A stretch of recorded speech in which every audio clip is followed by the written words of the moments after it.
Stormfront Studios may not be a household name today, but its team, Quiet, helped shape modern gaming.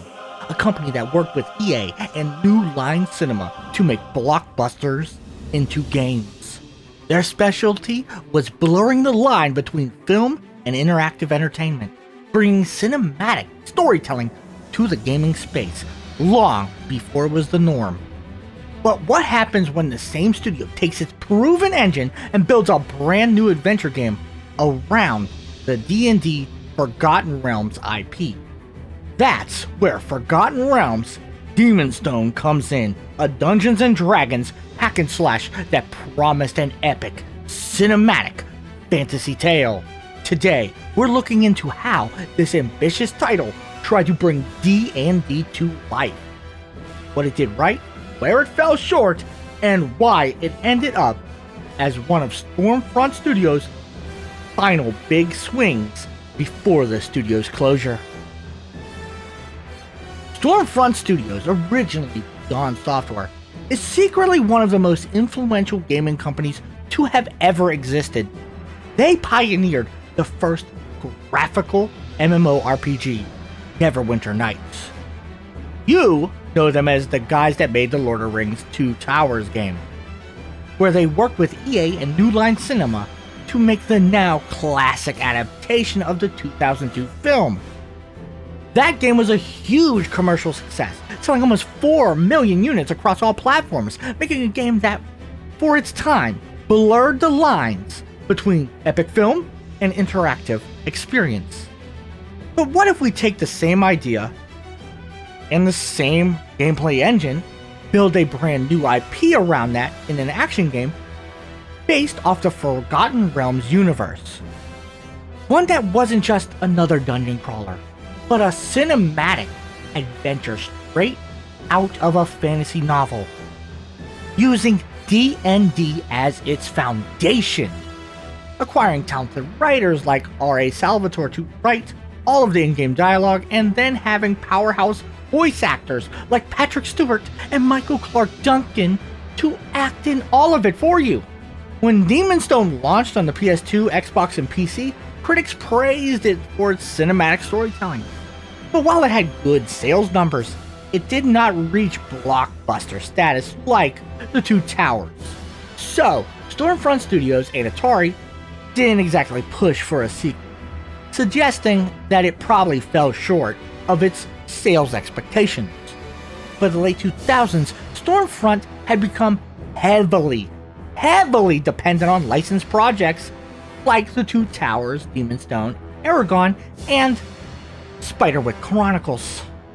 The mid-2000s saw rising development costs, especially for console HD titles, so independent mid-sized studios like Stormfront were caught in the squeeze.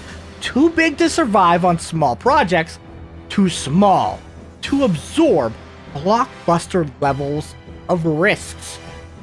So when Spiderwick Chronicles underperformed and the studio failed to secure its next big publishing deal, they lost that financial pipeline, which means that they ended up firing all 50 plus of their staff.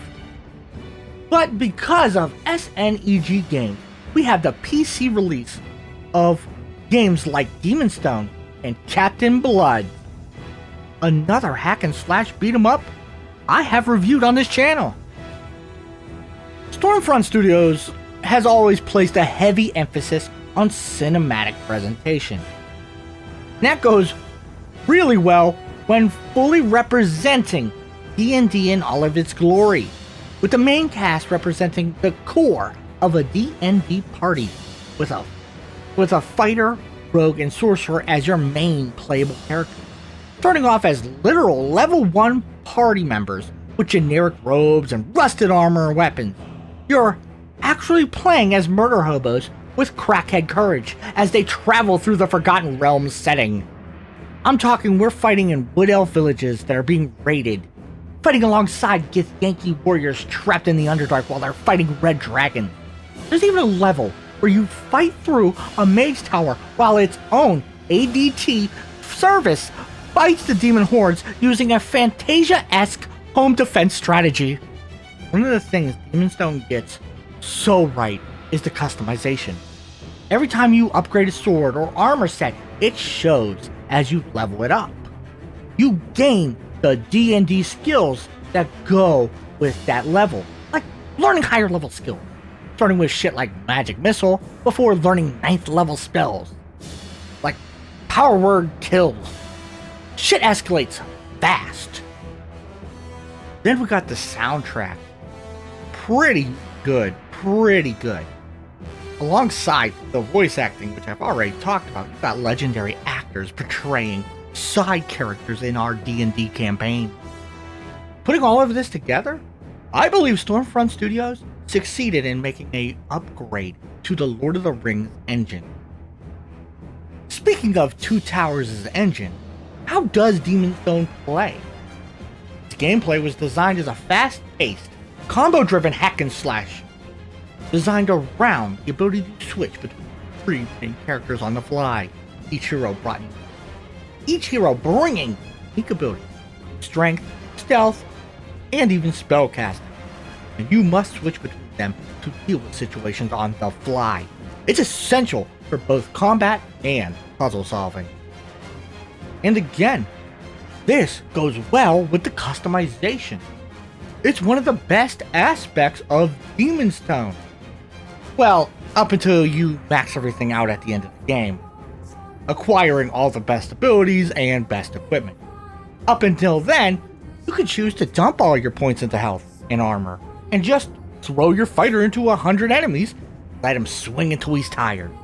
I wanted a glass cannon / sorcerer, so I learned 9th level spells early so I could destroy weak enemies like giant spiders and goblins.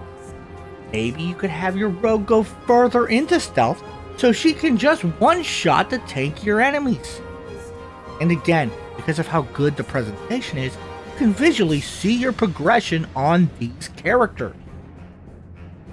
Demon Stone is ultimately a story of 3 unlikely heroes, Warrior Rennick, Rogue Jai, and the Sorcerer Ilias, accidentally unleashing 2 demon lords, and they must work together to seal them away, as the demon lords unleash death and destruction across the Faerun. This is a D&D story based on the Forgotten Realms, brilliantly written by the legendary R.A. Salvador, writing the script and all of its in-game dialogue. While it's a fun story, I wouldn't say it's special. It's a fantasy plot from a random Netflix movie. You've seen it before, and you didn't hate it. While Stormfront Studios set out to do something bold and exciting, all we got was a 4-hour-long campaign with little replay value. That's one of the biggest issues with Demon Stone.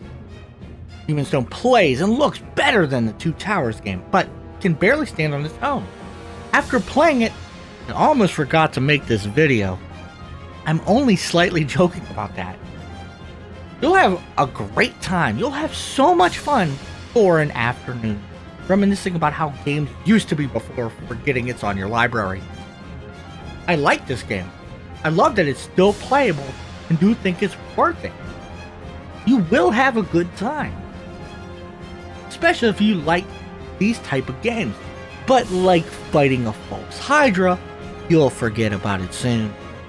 If you like this video, like, comment, and subscribe. There will be more videos in the future, so stay tuned. Let them try.